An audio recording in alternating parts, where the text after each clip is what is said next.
Trouver une idée pour se lancer en affaires, c'est la question que vous me posez presque tous les jours. Tous les jours, il y a quelqu'un qui me dit « J'aimerais bien ça me lancer en affaires, mais je n'ai pas une idée. » Bah, tu pars de loin.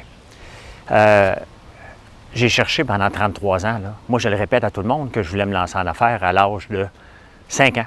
Ben, parce que c'est la date que je me souviens le plus. Là. C'est peut-être avant. Mais je me suis lancé en affaires à 33 ans. Et je cherchais. J'ai cherché longtemps la bonne idée. La bonne idée, je l'avais d'en face. Ça faisait plusieurs années, presque 10 ans que je travaillais dans le domaine du centre d'appel. Et mon associé aussi, Georges, travaillait dans le centre d'appel. Et on l'avait d'en face tout le temps. On ne le voyait juste pas. On cherchait la grande idée, grandiose qui était pour nous rendre.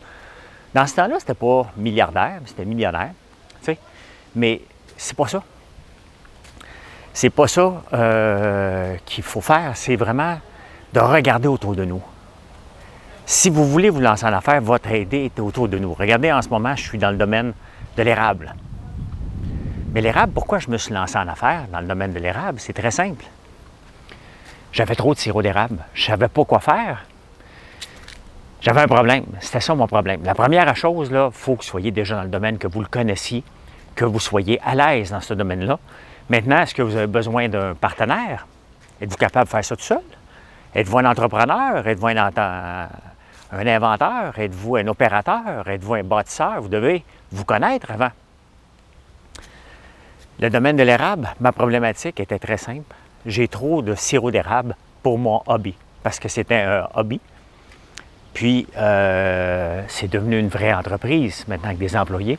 J'avais un problème, je n'étais pas capable de le vendre, je n'avais pas de quota. Et on s'est reviré de bord, on a fait une boutique en ligne. C'est comme ça qu'est né. Si je n'avais pas ce plan d'affaires-là, moi, je ne l'aurais jamais fait. Si j'avais fait un plan d'affaires, je ne me serais jamais lancé dans l'industrie du sirop d'érable. Pour moi, c'est une industrie qui avait des barils. Faire une business avec du popcorn, des friandises, des meringues, de la barbe à papa, jamais, jamais, jamais j'aurais pu écrire un plan d'affaires comme ça. Et c'est pour ça que j'en écris pas. Mon plan d'affaires se détermine à chaque jour. À chaque jour, avec ce qui m'arrive comme opportunité, avec ce qui se présente à moi. Et c'est comme ça qu'on doit voir l'idée de se lancer en affaires. Puis votre plan d'affaires numéro 1, ça se peut qu'il soit modifié plusieurs fois. Regardez en ce moment, on est dans les domaines des chandelles, dans les savons, dans les crèmes, bien entendu à l'érable et à d'autres choses. Mais ça, ce n'était pas planifié. Il y a eu des opportunités qui se sont présentées à mesure qu'on a lancé l'entreprise et c'est comme ça. Dans 5 ans, je ne sais pas, elle va être où l'entreprise, mais vous devez penser à ça. Et où votre idée d'affaires est juste à côté de vous. Vous ne la voyez pas, mais regardez ceux qui sont déjà en affaires. Ils ont déjà leur idée et elle est juste là. Cherchez pas de midi à 14 heures, cherchez pas trop loin. Vous cherchez trop loin pour rien. Voilà. Bonne journée.